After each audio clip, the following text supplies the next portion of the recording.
Last night around 2 in the morning, I woke up because the power went out. Now, at first, I didn't know what happened.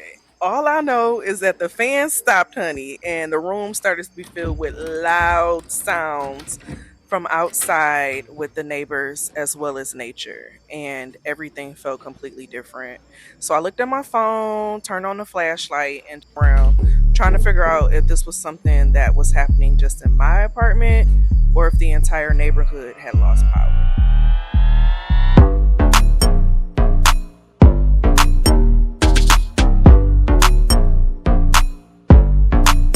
I fell back to sleep, and by the time I woke up, my fan was back on, the light was out, and the birds were chirping once again, honey. I don't know what time it came back on. I just know it was back on. All right, y'all. So I am on the hunt for an ATM because most of the places here in town only accept cash. And so I have my directions up. I say it's like a 7-minute walk to get into town. So that's where I'm headed at. Y'all, I hadn't had my Oh, are those moths or butterflies? Look at them. I can't tell if they're moths or butterflies. But anywho, so y'all, it is so hot here. Oh my gosh, it's so hot here. There's a sense of getting used to it though. And my place doesn't have any air conditioning, so that makes it even more difficult, child. But I'm gonna make it work.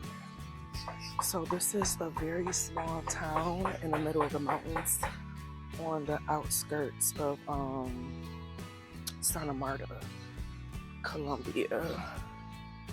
Well, Magdalena, Colombia. So it's in the middle of the mountains and like the middle of a forest. A town was created. And one of the things that I have hated the most is there are a lot of ants. OMG, there's a lot of ants. But let's walk. Hola. Buenos dias. And so we're going to walk until we get into town. It's only like a 7-minute walk, so you know, one thing that I've been thinking a lot about lately that I feel like a lot of people don't talk about is what comes with you creating your dream life. You know, one of the most difficult parts about living your dream isn't always what people think that it is. You know, a few years ago, I was sitting in the Colombian forest outside of Santa Marta, and I remember thinking to myself that I wanted a different life. I didn't want something that I was just taking a vacation on. I didn't want something that I was only doing because I was on a break. I wanted to live a completely different life. I wanted freedom. I wanted to move like a migrant. I wanted adventure, you know. I wanted to be able to wake up and decide what country I wanted to be in next month. I wanted to build a life that actually felt like mine instead of one that looked good just on paper. And the crazy thing is, I actually did it. I left behind my apartment. I left behind the routines that I had, my car, all of my belongings. And I left behind the expectations of what a 30-something-year-old woman is supposed to want at this time of her life and what she should be doing. Keyword should, honey. People love to tell us what we should be doing. But now, like, I do wake up in countries that I once dreamed of being able to live in. And I'm able to spend my days walking through cities that most people only see on social media. And I work from wherever I want. I answer to myself. And this is literally the life that I asked for. And I don't regret it. But there are parts of this life that nobody really prepares you for, you know, and that's that loneliness. One of the things that I realized about myself during this journey is that I actually enjoy doing ordinary things in different places. The things like going to find the local ATMs, the banks, the grocery stores, walking through neighborhoods, seeing people, the natural habitats. It's like people talk so much, about the big experiences that they have when they travel, from the excursions to visiting the beaches and the many tourist attractions. But honestly, some of my favorite moments have been just the ordinary ones. Just walking to get groceries in whatever country I'm in, Brazil, and now I'm in Colombia, doing laundry the way locals do their laundry. Being able to sit inside of coffee shops and restaurants and just enjoying the vibes of the music and the community. But the reality is that with me doing that, I realized that I'm not here experiencing a vacation. This is my actual life. This is my actual life. So on this day, as I headed into town to get cash and to run a few errands, as I was walking, I kept thinking about the idea of loneliness. And it wasn't because I was sad, or because I was having a bad day, but it was because there was a very specific type of loneliness that comes with building a life that very few people around you understand. Sometimes you wish to have someone near that you can share those experiences with. And I think that when a lot of people hear that I'm traveling the world by myself full time, they assume that I must be meeting people every day, honey. That I must be constantly surrounded by adventure and excitement and community. And sometimes that is true. Sometimes I do meet people and we're able to experience different things together. But then there's also a lot of moments that look exactly like my day today. I'm walking by myself in a new community, in a new space, in a new neighborhood, and I'm experiencing things by myself. I don't have someone who I'm walking down the street with making jokes. I have strangers that I say hello to, but I find my own entertainment. I experience things by myself and then showcase it after. And I make every decision by myself. And it's like after a while, when you're in that type of, flow, you realize that there isn't just anyone standing behind you saying, "Can you believe we're here right now?" Like, you may have your intrusive thoughts or, your mind, if you're one of those people who, talk to yourself, that may happen. But you don't have someone there beside you. And sometimes you feel it. I'll tell you, man. See, ATM. There's no ATM, regular ATM. We have this system there. These are shopping machines. We pass your card and give you the money. Okay. Even down to the point of taking pictures or recording, you have to get creative to find ways. But at the end of the day, I'm reminded that it's just me. I remember when I was younger, like I used to think that if I ever got a chance to live a life like this, I didn't think about the sense of feeling lonely. Like, how could you? You're in different countries. You're having experiences that people dream about. You live a sense of freedom that few people get a chance to experience. But loneliness doesn't just disappear, just because you change your location. That shit can follow you onto a plane. It checks in with you onto the Airbnb. And sometimes it sits next to you while you're having the most beautiful experience of your life. And that's been a big lesson for me. I've shared before that I've had a history of codependency. to where I was used to having, whether if it was a sibling or a friend or a family member or a lover. I always had someone that was able to be around me at different times.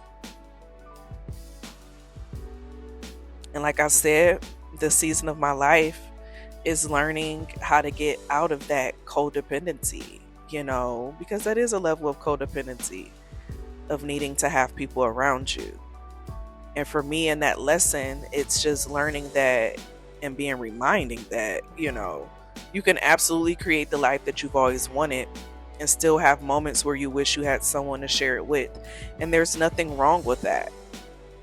And it's like, as I was walking through town today, I saw families shopping together, couples sitting at restaurants, friends were laughing with each other inside of the parks and things of that nature. And for a second, I thought about how many experiences I've had over the last several months that only exist with me outside of what I share.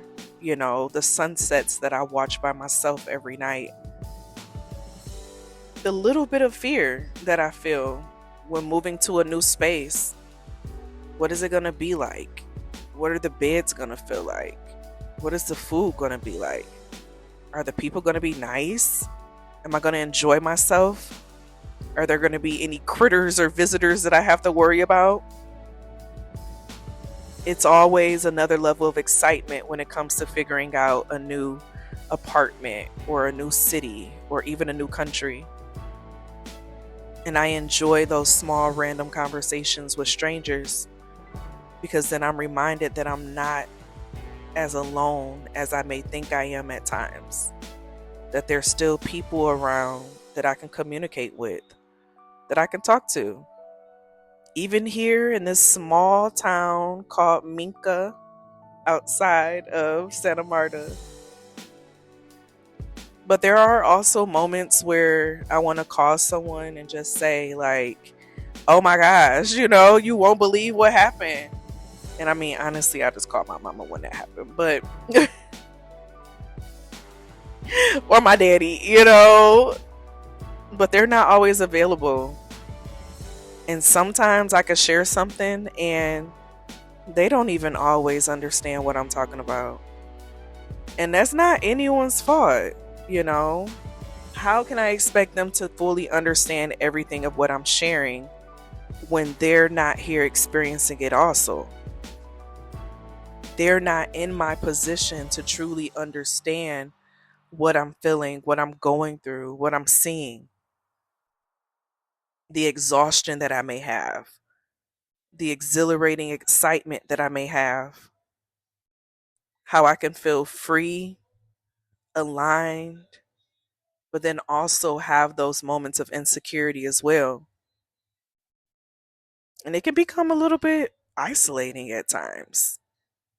But maybe that's the part that I'm here to show the part that a lot of people don't show on social media. It's hard to capture struggle on camera. The most I can do is to share. And I know social media is used to show the highlight reels and the beauty, but I want to show more than just the business class flights, the beautiful views, the cute apartments, the tropical destinations. I want to show the real life of standing in line at ATMs or the banks.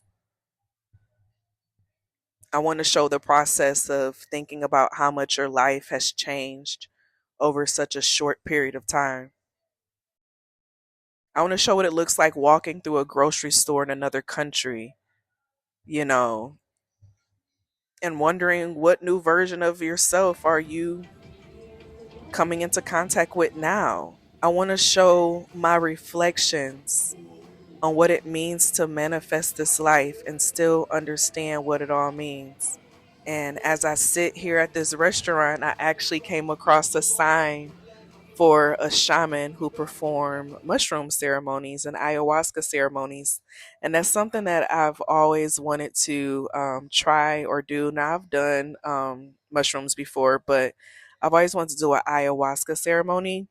I haven't gotten around to it, but I felt like that in itself was telling me like, "Ooh, you should try this."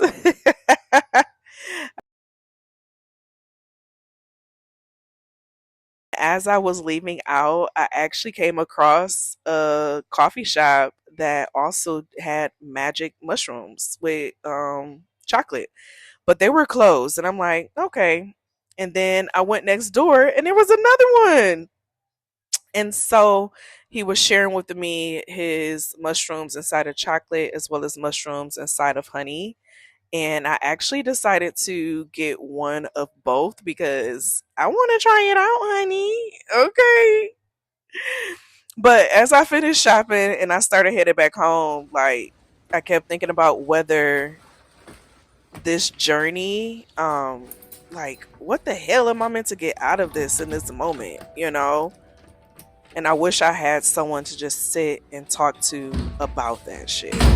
Because sometimes I need to process through it with someone else. But the reality is that I think one of the big reasons why I've continued this journey for as long as I have is because I've learned so much about who I am when there isn't anyone else around to tell me who I'm supposed to be.